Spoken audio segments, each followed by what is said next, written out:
আসসালামু আলাইকুম। বাংলা সংবাদে সবাইকে স্বাগত জানাচ্ছি আমি আফরোজা রূপা। প্রাথমিকভাবে চূড়ান্ত সম্ভাব্য প্রার্থীদের গণসংযোগে নামার নির্দেশনা বিএনপির। লন্ডন থেকে বেশ কয়েকজনকে তারেক রহমানের ফোন।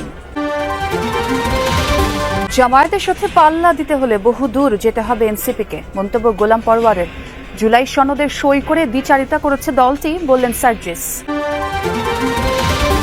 রাজধানীর জেনেভা ক্যাম্প সেনা অভিযানে দেশীয় অস্ত্র ও বিস্ফোরক উদ্ধার, 4 জনকে গ্রেফতার, নিষ্ক্রিয় করা হয়েছে জব্দকৃত ককটেল। চট্টগ্রাম শিক্ষা বোর্ডে হরিলুট, প্রায় দ্বিগুণ দামে কেনা হয়েছে এসি, কম্পিউটার সহ বিভিন্ন সরঞ্জাম। ঠিকাদারি প্রতিষ্ঠানের নাম ঠিকানাও ভুয়া। অমাবস্যা তিথিতে সারা দেশে শ্যামা পূজার বর্ণাঢ্য আয়োজন, মন্দিরে মন্দিরে দীপাবলি, দেবী কালীর আরাধনা। প্রাথমিকভাবে চূড়ান্ত প্রার্থীদের গণসংযোগে নামার নির্দেশনা দিচ্ছে বিএনপি। লন্ডন থেকে দলের ভারপ্রাপ্ত চেয়ারম্যান তারেক রহমান কয়েকটি আসনে ধানের শীষের প্রার্থীকে ফোন করে নির্বাচনের প্রস্তুতি নেওয়ার নির্দেশ দিয়েছেন বলে নিশ্চিত হওয়া গেছে।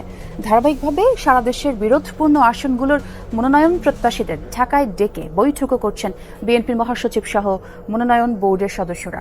স্থায়ী কমিটির সদস্য হাফিজ উদ্দিন আহমেদ জানান, তফসিলের আগেই সব আসনে একক প্রার্থী চূড়ান্ত করতে চায় বিএনপি।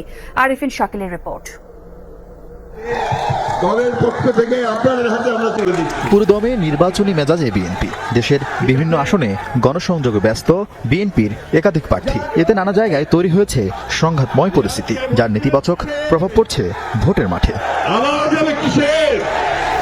আওয়াজ হবে কিসের?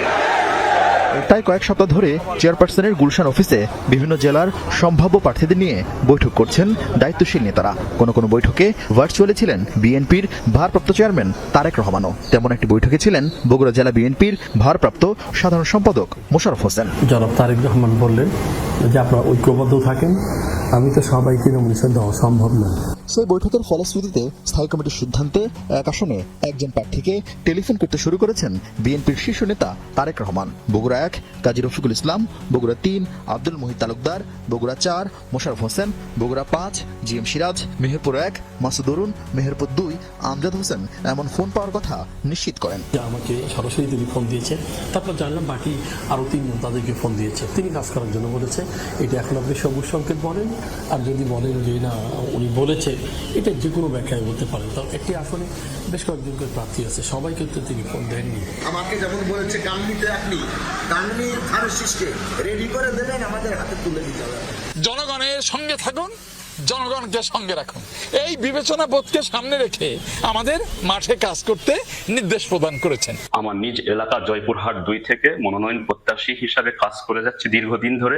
রাজধানীতেও সম্ভাব্য প্রার্থীদের মাঠে নামার নির্দেশনা দিতে শুরু করেছে বিএনপি, যার মধ্যে ঢাকা 16 আমিনুল হক, ঢাকা 8 মির্জা আব্বাস, ঢাকা 4 তানভীর আহমেদ রবিন, এছাড়া জোট মিত্র ববি হাজ্জাজকে, ঢাকা 13 আন্দালিব রহমান পাঠ্যকে বিবেচনা করা হচ্ছে ঢাকা 17 আসনে। নির্দলীয় প্রার্থী রাখা হতে পারে ঢাকা 14 আসনে। আর বাকি আসনের সিদ্ধান্ত নির্ভর করছে মিত্রদের সাথে বোঝাপড়ার উপর। মৌখিক যে নির্দেশনা পেয়েছি সেই নির্দেশনা মোতাবেক আমি আমার সাধারণ মানুষের কাছে যাচ্ছি। পাশাপাশি ইতিমধ্যে আমাদের জোটের ঢাকা 13 থেকে ববি হাজ্জাজ এবং ঢাকা 17 থেকে আন্দালিব রহমান পার্থকে ইতিমধ্যে বলে দেওয়া হয়েছে। ডিসেম্বরে নির্বাচনের তফসিল ঘোষণার কথা জানিয়েছে সিএসি। তবুও এত আগে কেন বিএনপির প্রার্থী চূড়ান্ত করার তোড়জোড়? পরিষ্কার করার জন্য এবং এই মাফিয়া আওয়ামী লীগ সরকারের যত অপকর্ম এগুলো জনগণকে জানান দেওয়ার জন্য সময় প্রয়োজন। নির্বাচনের তফসিলে যে অল্প সময় পাওয়া যায়, সেই সময় এই দলটির প্রকৃত চরিত্র উদ্ঘাটন করা সম্ভব হয় না। সেজন্যই আমরা একটু আগে থেকেই নামতে চাই। একটি চেয়ারম্যান অল্প কয়েকজনকে বলেছেন যাদের ওখানে কোনো প্রতিদ্বন্দ্বিতা নাই। মনোনয়ন প্রত্যাশীদের সাক্ষাৎকার শেষে নভেম্বরের দ্বিতীয় সপ্তাহের মধ্যে প্রাথমিকভাবে চূড়ান্ত হবে বিএনপির 300 আসনের একক প্রার্থী। তবে জোটবদ্ধ রাজনৈতিক কৌশলের কারণে মনোনয়ন প্রত্যাহারের আগে পরিবর্তন আসবে অন্তত 50টি আসনে। জন্ম নিয়েই জন্মদাতার সাথে পাল্লা দিতে চায় এনসিপি, এমন মন্তব্য করেছেন জামাতে ইসলামের সেক্রেটারি জেনারেল মিয়া গোলাম পরওয়ার। সাতক্ষীরায় জামায়াতের ছাত্র যুব সমাবেশে বক্তৃতা দিতে গিয়ে একথা বলেন তিনি। বিকেলে সাতক্ষীরার তেলে ফুটবল মাঠে অনুষ্ঠিত এই সমাবেশে গোলাম পরওয়ার বলেন, নতুন দল এনসিপিকে জামায়াতের সাথে পাল্লা দিতে বহু দূরে যেতে হবে। কেউ দলটির নাম নেয় না উল্লেখ করে জামায়াত নেতা বলেন, এনসিপি চায় জামায়াত তাদের একটু সমালোচনা করুক। জামায়াত দলটিকে অতটা আমলে নেয় না বলেও মন্তব্য করেন তিনি। বিএনপিকে উদ্দেশ্য করে জামায়াতের এই নেতা বলেন, বিএনপির কণ্ঠে ফ্যাসিবাদের পদধ্বনি শোনা যাচ্ছে, পায়ে পা লাগিয়ে কারোর সাথে সংঘর্ষে জড়াতে চান না বলেও মন্তব্য জামায়াতের সেকেন্ড ইন কমান্ডার।